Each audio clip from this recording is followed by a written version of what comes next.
nongeye kubasuhuza ndabifuriza kugira ibihe byiza nahe makuru agezweho. Gutingana ni icyaha cy'uburenganzira bwa muntu. Mufti w'u Rwanda M23 yo yamaganiye kuri raporo ya Amnesty International ishinja kugirira n'aba baturage. Muri Kivu y'Amajyaruguru abana basaga 100 bashinze imitwe yitwara gisirikare. Naho Al-Shabaab irigamba guhanura kajugujugu igisirikare cy'u Burundi. General Sejusa wahoze mu gisirikare cya Uganda yanenze umwanzuro w'u Rwanda wo kwivana mu muryango w'ubukungu w'ibihugu byo muri Afrika yo hagati. Naho guverinoma y'Ubwongereza yo yashinjwe kwishyura bimukira bari muri iki gihugu binyuranyije n'amategeko kugira ngo bemere gusubira mu bihugu byabo. Ni mu gihe Ukraine itaka ko drone zikomeje kuyishirana mu ntambara ihanganyemo n'Uburusiya. Ngizo zimwe mu ngingo z'ingenzi zigize amakuru ya none tariki ya 9 z'ukwezi kwa gatandatu kwa 2025 mugiye kugezwa nanjye Jean Dodier Kanijabo turayarambura mu kanya. Kwimuka ni kimwe mu bigora abantu benshi muri iki kinyejana. Ngaho ngo suriya mudasobwa, flash disk cyangwa se ngo igitabo cy'ubucuruzi, hakaba nabimuka bava mu rugo rumwe bajya mu rundi, batikanya ibiyiko cyangwa se kumva ngamaburo y'igitanda yabuze n'ibindi bitesha umutwe abatari bake. Niba nawe byajyaga bikugora, humura igisubizo cyabonetse. Royal and Pro Limited. Iyi ni company izobereye mu kwimira ibikoresho by'abantu, byaba ibyo mu biro, ibyo mu bigo ndetse n'iby'abantu ku giti cyabo. Wari uzi ko ushobora kutwereka inzu wari utuyemo, wowe ukigira mu mirimo yawe, wataho ukinjira mu yindi, kandi ibikoresho byawe byose twabishyize ku murongo. Wowe ukeneye kwimuka, tugane tugufashe, ucukubiri na stress byajyaga bigutera. Ukeneye ibindi bisobanuro, waduhamagara kuri 07 45 56 82 20. Royal and Pro Limited, turi professional. Ikaze muri amakuru arambuye duhereye ku gisubizo cya Banki Nkuru y'u Rwanda ku ngano y'amadolari ari mu Rwanda. Kimwe mu bibazo bikunze kugaragazwa n'abatumiza ibicuruzwa mu mahanga ni kijyanye no kubona amadolari ahagije, ndetse hari n'abajya kure bakavuga ko amadolari yabuze mu Rwanda. Kubura ko amadolari mu gihugu ni ikibazo gikomeye kuko imiterere y'ubukungu bwacyo ituma gikenera gutumiza ibicuruzwa byinshi mu mahanga kurusha ibyo cyoherezayo. Gusa ibi nabyo bigira ingaruka zabyo zirimo gushyira igitutu ku ifaranga ry'igihugu, ibishobora gutuma ibiciro ku masoko byiyongera. Guverineri wa Banki Nkuru y'u Rwanda Soraya Koziyaremye yasobanuye ko ikinyuranyo cy'ibyo u Rwanda rutumiza mu mahanga n'ibyo rwoherezayo gishyira igitutu ku ifaranga ry'u Rwanda. Mu kiganiro cy'amakuru Kigali Today yagize ati isoko ry'amafaranga rishobora guhindagurika cyane cyane nko mu gihugu cyacu kiri mu nzira y'iterambere, kikaba kigihura n'imbogamizi zitandukanye zirimo nk'ikinyuranyo kinini hagati y'ibitumizwa n'ibyoherezwa mu mahanga. Yagaragaje ko iki kinyuranyo cyarushijeho kwiyongera mu myaka ishize. Ati ubona ko ikinyuranyo cyiyongereyeho 10% mu 2024. Iyo turebye ibijyanye n'ikinyuranyo mu bicuruzwa mu 2024 twari dufite ikinyuranyo cya miliyari 2.3 z'amadolari. Ibyo bigaragaza ko ari igitutu kiri ku ifaranga ry'u Rwanda kuko ibyo dutumiza biracyari byinshi kandi ibyo twohereza mu mahanga ntabwo biziba icyo cyuho. Icyakora kuba ibicuruzwa u Rwanda rutumiza mu mahanga byiyongera ugereranyije n'ibyo rukurayo ni ibintu byumvikana cyane ku gihugu kirimo kwiyubaka nk'uko Guverineri Soraya bivuga. Yavuze ko ibitumizwa mu mahanga byiganjemo ibikoresho bikenewe kugira ngo byongere umusaruro w'ibikorerwa imbere mu gihugu, bityo ko ari ngombwa. Gutingana n'icyaha si uburenganzira bwa muntu. Mufti w'u Rwanda Mufti w'u Rwanda Sheikh Musa Sindayigaya yongeye gushimangira ko mu myemerere y'idini ya Islam gutingana ari icyaha gikomeye, atari uburenganzira bwa muntu nk'uko bamwe bivuga muri iki gihe. Mu butumwa yagejeje ku bayisilamu bari bitabiriye ibirori bya Eid al-Adha, Sheikh Sindayigaya yavuze ko idini ya Islam ku isi yose ryamagana ubutinganyi kandi ribufata nk'ibikorwa bihabanye n'amahame y'Imana. Yagize ati Imana yaraturemye iduha isi tugendamo, ariko hari ibyo yatubujije birimo n'ubusambanyi, ubwicanyi n'ubutinganyi. Nubwo hari ibyo abantu bashobora kwemeranya muri sosiyete, mu maso y'Imana biguma ari icyaha. Mufti Sindayigaya yavuze ko amategeko y'Imana agomba kuza imbere y'ibyo abantu bita uburenganzira bwabo. Ati turabagaragu b'Imana, umugaragu ntiyemerewe gukora ibyo shebuja yanga. Yego dufite ubwigenge, ariko ubwo bwigenge bugomba gukurikira iby'Imana ishaka, ntabwo twemerewe gukora iby'Imana yanga. Yibukije ko amateka y'abantu nka Loti mu mujyi wa Sodoma na Gomora nk'uko bigaragara mu bitabo byera yerekana ko Imana yabahanishije kurimbuka kubera ibyo bikorwa. Ati ibi ntabwo ari imyitwarire ibereye abantu bafite ubwenge. Byari byamaganywe icyo gihe kandi n'ubu ni icyaha gikomeye muri Islam. Nubwo Sheikh Sindayigaya agaragaza ko idini ya Islam yanga ikanakumira ubutinganyi, amategeko y'u Rwanda yo ntabibuza cyangwa ngo abyemeze mu butabera. Itegeko nshinga ry'u Rwanda rirwanya ivangura iryo ari ryo ryose rishingiye ku gitsina, inkomoko n'ibindi, ariko ntirigaragaza mu buryo bweruye ko rirengera uburenganzira bushingiye ku myitwarire y'imibonano mpuzabitsina cyangwa ibijyanye n'imiterere y'igitsina. Dukomereza amakuru ku rukomatane rw'ibibazo bituma urubyiruko rwinshi rwishora mu biyobyabwenge hano mu Rwanda. umwarimu muri kaminuza Iseka Ikabwayi akaba n'umushakashatsi mu bijyanye n'imitekerereze n'imibanire ya muntu Dr Dusingize Marie Paul yagaragaje ko ikigare, amakimbirane, kuburira umwanya abana mu miryango, ibibazo by'ubuzima no gushaka kwinezeza ari byo nyirabayazana yo kwishora mu biyobyabwenge kuri ubu mu Rwanda. Ubushakashatsi bwakorewe mu turere 7 mu mwaka ushize bwerekana ko mu myaka 5 abanyarwanda bangana n'ibihumbi 21,166 aribo bivurije mu mavuriro hirya no hino mu gihugu kubera ikibazo cy'ikoreshwa ry'ibiyobyabwenge. Bwerekanye ko 56.5% y'urubyiruko ruri hagati y'imyaka 13 na 24 rwanyoye inzoga byibura rimwe mu buzima bwabo, naho 15.4% bazinyoye ari nyinshi mu gihe gito. Bwerekana kandi ko 5.3% by'urubyiruko rwari rwarakoresheje ikiyobyabwenge cy'urumogi. N'ubushakashatsi kandi buvuga ko ibiyobyabwenge bikunze gukoreshwa birimo inzoga ku rugero rwa 50.6%, itabi ku rugero rw'10.6%, urumogi ku kigero cya 5.3%. Dr Dusingize Marie Paul avuga ko urubyiruko rwinshi rwishora mu biyobyabwenge kugira ngo rwemeze bagenzi babo ko bari kumwe mu kigare. Ati rimwe na rimwe no gushaka kwinezeza no guhunga ibyo bibazo, nyamara bikarangira batagarutse ahubwo babaye imbata. Yerekanye ko kugira ngo ibibazo by'ubuzima bwo mu mutwe nk'agahinda gakabije, ihungabana n'ibindi bishobora gutuma urubyiruko rukoresha ibiyobyabwenge nk'uburyo bwo kwivura kugira ngo babivemo bisaba gutanga ubuvuzi buhagije. Zimwe mu nama yatanze arimo gushyiraho gahunda zo kwigisha urubyiruko ibijyanye n'ingaruka z'ibiyobyabwenge no kuruha ubumenyi bwo kurufasha gufata ibyemezo bizima. Harimo kandi kugana ibigo bitanga ubufasha ku bafite ibibazo bituruka ku gukoresha ibiyobyabwenge ndetse n'ubufatanye mu kubahiriza ingamba za leta zo kwirinda no gukumira ikwirakwizwa ryabyo mu gihugu. Ati inama za mbere ziragirwa ababyeyi, bakwiriye kurushaho kwegera abana babo aho kubarutisha akazi, naho urubyiruko ni rwitabire siporo. Abadepite basabwa ubuvugizi ku kibazo cya bisi zitinda kugera ku bagenzi. Ubwo abatuye mu murenge wa Gitega mu karere ka Nyarugenge basurwaga n'abadepite babagaragarije ko kuba imodoka zitwara abagenzi mu mujyi wa Kigali zimara umwanya munini bazitegereje bimunga ubukungu bw'igihugu.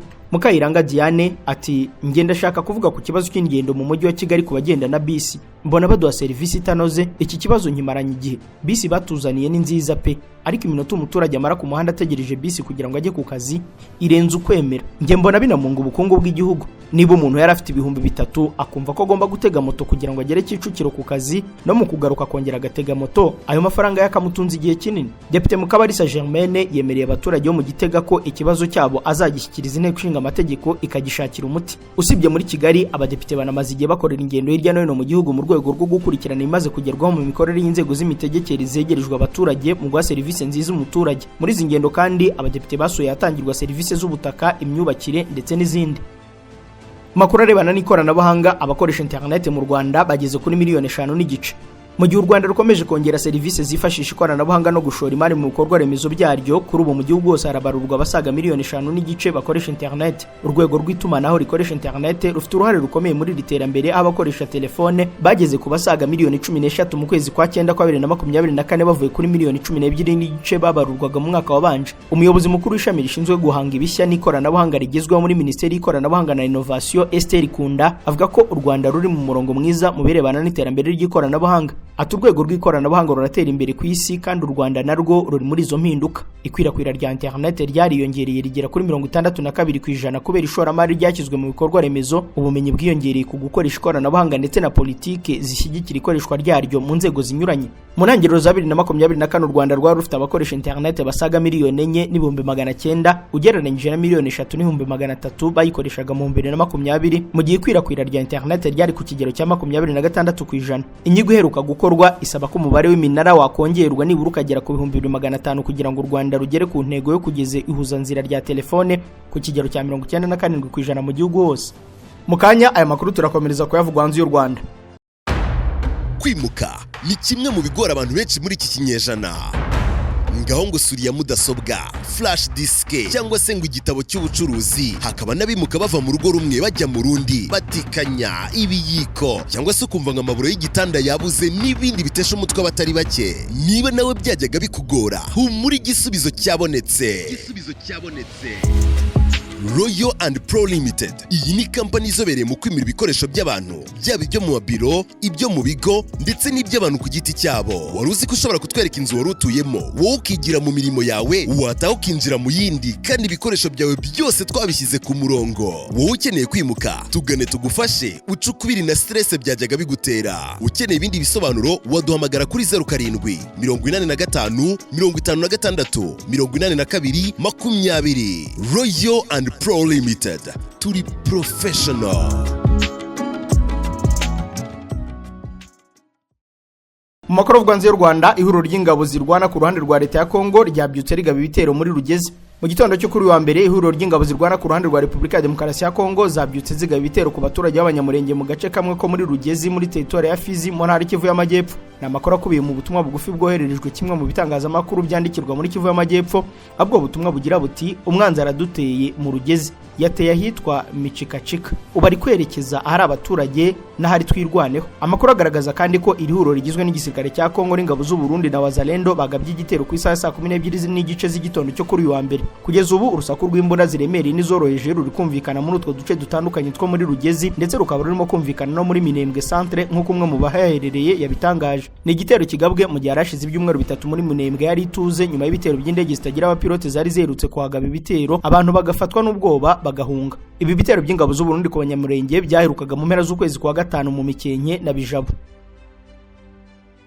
Naho Zalendo yo yasahuye uruganda rw'icyayi kugira ngo ihime M23. Inyeshyamba zo mu mutwe wa M23 zirashinjwa gutera uruganda rutunganya icyayi rwa Remera muri territoire ya Karehe, bagasahura ibikoresho byose by'ingenzi byarimo. Byabaye nyuma y'imirwano ikomeye yabaye hagati y'inyeshyamba za M23 n'ihoro ry'ingabo zirwana ku ruhande rwa leta ziri kumwe n'abarwanyi ba Wazalendo muri Repubulika ya Demokarasi ya Kongo. Amakuru atangwa n'abaturage muri aka gace avuga ko ibyasahuwe birimo ibikoresho bikoreshwa mu gutunganya umusaruro w'icyayi nk'imashini zitunganya icyayi, izisarura, izumisha n'ibindi bikoresho bikoreshwa mu gutunganya no gutwara umusaruro w'icyayi bijyanwa ahantu hataramenyekana. Ni mu gihe makuru aturuka mu batuye muri ibyo bice avuga ko ibyo bikoresho byose byafashaga uruganda gukomeza gutanga serivisi zo gutunganya icyayi byatwawe n'abantu bitwaje intwaro, akaba ataramenyekana aho babijyanye mu rwego rwo kubihungisha abarwanyi ba M23 ngo batazajya babikoresha bagakeka abarwanyi ba Wazalendo. Uru ruganda rwari ishingiro ry'imibereho y'imiryango isaga 100 ituruka mu gace ka Mbinga y'Amajyepfo n'utundi duce duturiye Remera aho uruganda rwubatse.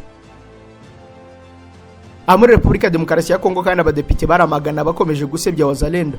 Abadepite ku rwego rw'igihugu n'intara bakomoka muri Kivu y'Amajyaruguru na Kivu y'Amajyepfo baramagana icyo bita ubukangurambaga bwo gusebanya bugamije gutesha agaciro Wazalendo, imitwe twaje intwari ishyigikira igisirikare cya FARDC mu kurwanya M23. Batunga urutoki cyane cyane raporo ya Institut Ebuteli bashinja guteza inkeke abo barwanyi, bo babona ko ari abarinzi b'ubusugire bw'igihugu nk'uko Kivu Morning Post bivuga. Aba bayobozi batowe barahamagarira Perezida Tshisekedi gukomeza gushyigikira Wazalendo nubwo bavuga ko bamwe mu bamwegereye bo bayinenga. Baragaragaza uruhare izo nyeshyamba zagize mu kurwanya M23 kandi bagakomeza baburira bati kuba amasasu ataguruka ntibisobanura ko intambara yarangiye. Aba badepite batatangajwe amazina kandi basabye ko izi nyeshyamba zihabwa ibikoresho bifatika kugira ngo zikomeze ubutumwa bwazo.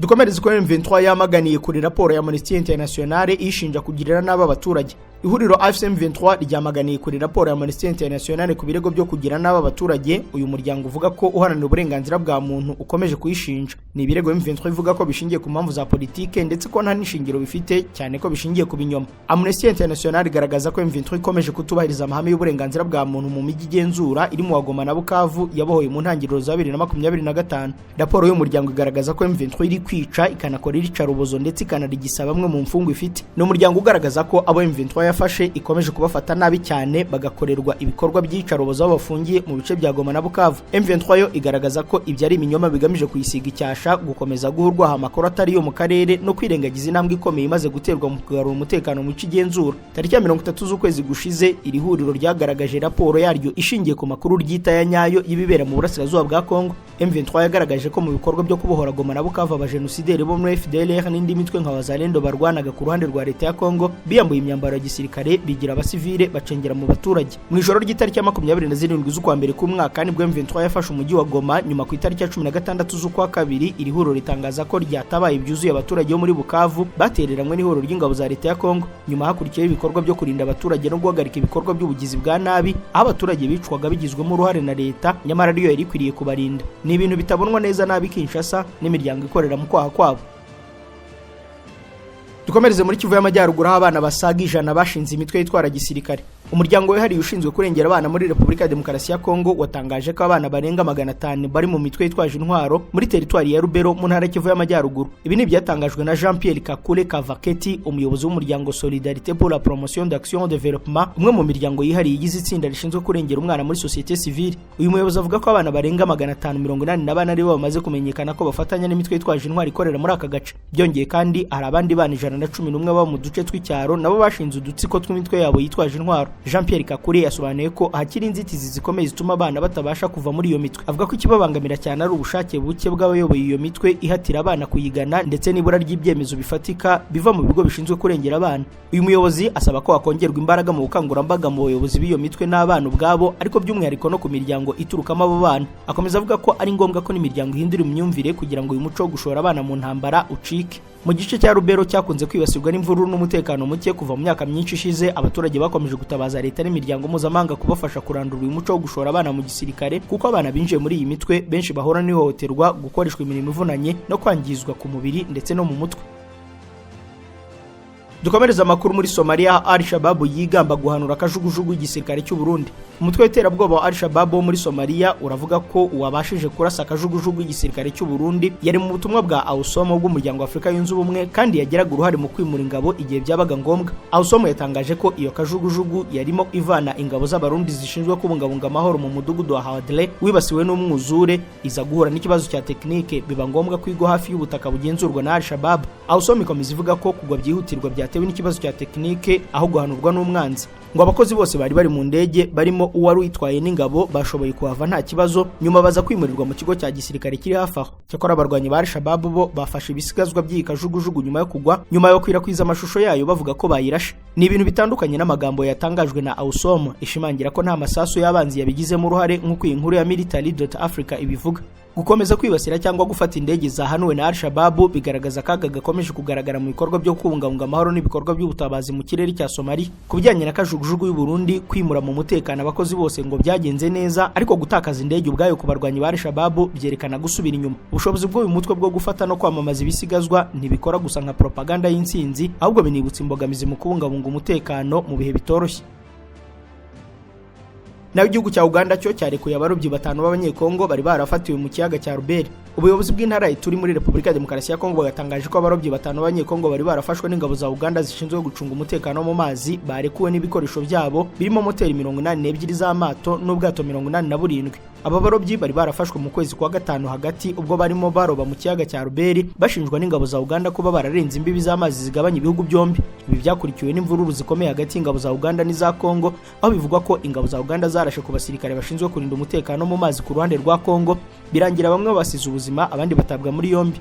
3 barimo abasirikare 2 ba FARDC n'umupolisi umwe bahasize ubuzima, abandi bantu 5 batabwa muri yombi barimo nabo barobyi bajyanwa mu gace ka Toloko muri Uganda. Nyuma y'icyo gikorwa ubuyobozi bw'intara Ituri bwohereje muri Uganda itsinda ryihariye rigizwe n'abayobozi batandukanye barimo n'inzego z'umutekano. Iri tsinda ryageze muri Uganda aho bari bafungiye abo barobyi batangira ibiganiro bigamije kurekura abo baturage no gusubizwa ibikoresho byabo. Societe civile y'intara ya Ituri yashimye intambwe yatewe n'ubuyobozi bwa Kongo mu gushaka umuti w'ikibazo, inasaba ko ibiganiro hagati ya Kongo na Uganda byakomeza mu rwego rwo guharanira amahoro arambye no gushyiraho amategeko y'uburobyi ahuriweho n'impande zombi mu kiyaga cya Rubero. General Retired Sejusa ntiyemeranya n'u Rwanda ku cyemezo cyo kwivana mu muryango w'ubukungu w'ibihugu byo muri Afurika yo hagati. Mu mpera z'icyumweru gishize nibwo guverinoma y'u Rwanda yafashe icyemezo cyo kuva mu muryango w'ubukungu w'ibihugu byo muri Afurika yo hagati, ni nyuma yo gushinja uyu muryango gukoreshwa na Repubulika ya Demokarasi ya Kongo ifatanyije na bimwe mu bihugu binyamuryango. U Rwanda rwafashe icyemezo cyo kuva muri uyu muryango nyuma yo kwitambikwa na Kinshasa yanyuze mu bihugu biwugize, bikarangira rwimwe kuwuyobora kandi ari rwo rwari rutahiwe gufata izo nshingano zisimburanwaho. Amakuru kandi avuga ko kugira ngo u Rwanda rwimwe kuyobora uriya muryango wari usanzwe ugizwe n'ibihugu 12 byanagizwemo uruhare n'u Burundi, bumaze igihe ari inshuti magara ya Repubulika ya Demokarasi ya Kongo. General Retired Sejusa wabaye muri UPDF mu butumwa yanyuje ku rubuga X yavuze ko u Rwanda rutakabaye rwarafashe kiriya cyemezo. Ati u Rwanda rurashaka kuva mu muryango w'ubukungu w'ibihugu byo muri Afurika yo hagati kubera ko rwangiwe kuwuyobora kandi ari rwo rwari rutahiwe n'ibindi. Igitekerezo cyanjye kiratandukanye, mwigenda nimugumemo hanyuma mugerageza guhindura ibintu mubona mushoboye, ubundi mwihangane, ntimukave mu mahuriro nyafurika yemwe nayoborwa n'abanzi banyu, ntimukagende. Retired General Sejusa avuze ibi mu gihe u Rwanda rugaragaza ko atari ubwa mbere uyu muryango ukoreshejwe na Repubulika ya Demokarasi ya Kongo yitwaje amakimbirane bafitanye. Mu 2023 Perezida w'u Rwanda yandikiye Azali Assoumani wari perezida w'umuryango wa Afurika yunze ubumwe agaragaza ko u Rwanda rwababajwe no kuba rutaratumiwe mu nama y'abakuru b'ibihugu bigize uyu muryango yabereye Kinshasa muri uwo mwaka. Byari nyuma y'itegeko ryo kurwima ubutumire ryari ryatanzwe na Perezida wa Kongo Antoine Félix Tshisekedi Tshilombo. Dukomereze kuri guverinoma y'Ubwongereza yashinjwe kwishyura abimukira bari muri iki gihugu binyuranyije n'amategeko kugira ngo bemere gusubira mu bihugu byabo. Mu gihe cy'imyaka 4 Ubwongereza bwishyuye abimukira miliyoni 54 z'amapaundi kugira ngo bemere gusubira mu bihugu byabo nk'uko The Independent yabitangaje. Amafaranga ahabwa umwimukira umwe ashobora kugera ku bihumbi 3 by'amapaundi ndetse akishyurirwa n'indege. Ubu buryo buzwi nka assisted returns bufasha Ubwongereza kudakoresha amafaranga menshi bwita ku bimukira. Bivugwa ko mu 2024 hakoreshejwe ubu buryo hataha abimukira ibihumbi 6799, mu 2022 hari hatashye ibihumbi 2179, hagati ya 2001 na 2024 bwo ari hatashye ibihumbi 13637. Kugira ngo umwimukira uri mu Bwongereza ahabwe aya mafaranga bisaba ko abakomoka mu gihugu kiri mu nzira y'amajyambere, atemewe n'amategeko ndetse yaragizweho ingaruka n'ubucuruzi bw'abantu cyangwa akaba afite ibibazo by'ubuzima no kutagiraho kurara. Umubare munini w'abimukira bataha muri ubwo buryo nabo mu Buhinde na Brazil. Mu kwa gatatu 2025 Minisitiri w'Intebe w'Ubwongereza Keir Starmer yatangaje ko urebye mu myaka 8 ishize ku ngoma ye aribwo hacyuwe abimukira benshi barenga ibihumbi 24. Kugeza ubu ariko anengwa ko atigeze atangaza ko muri abo bimukira bacyuwe umubare munini ari uwaba bishyurwa. Ubwongereza bukomeje guhangana n'ikibazo cy'umubare munini w'abimukira bahinjira mu buryo bunyuranyije n'amategeko. Ikibazo cyanarushijeho gufata umurego kuva Ubwongereza bwasesa amasezerano bwari bufitanye n'u Rwanda yo kwakira abimukira. Muri Leta Zunze Ubumwe za Amerika ho Perezida Donald Trump yashinje Elon Musk gukoresha ibiyobyabwenge.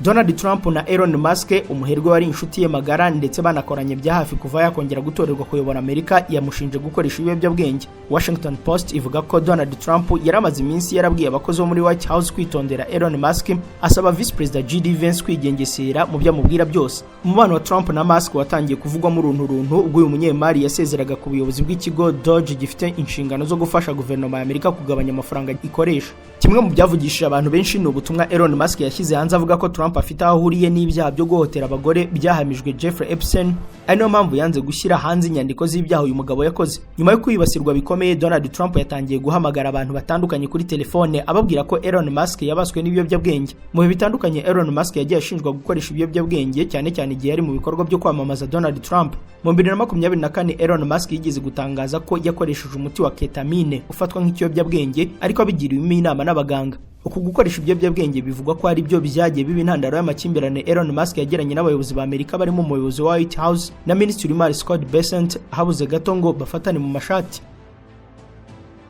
Muri Amerika kandi itegeko rishya rigamije gukomanyiriza Uburusiya ryasubitswe kubera Donald Trump. Itegeko rishya ryasuzumwe na Sena ya Amerika rigamije gukomanyiriza Uburusiya ryasubitswe kubera ko Perezida Donald Trump abona igihe cyo kurishyira mu bikorwa kitaragera. Ni itegeko ryari gusiga hashyizweho umusoro wa 500% ku bihugu byose bigura mu Burusiya ingufu, uranium ndetse n'andi mabuye y'agaciro. Rikaba ryari rishyigikiwe n'abasenateri bagera kuri 80, ibyo Bloomberg yatangaje ko bari bahagije kugira ngo ryemezwe.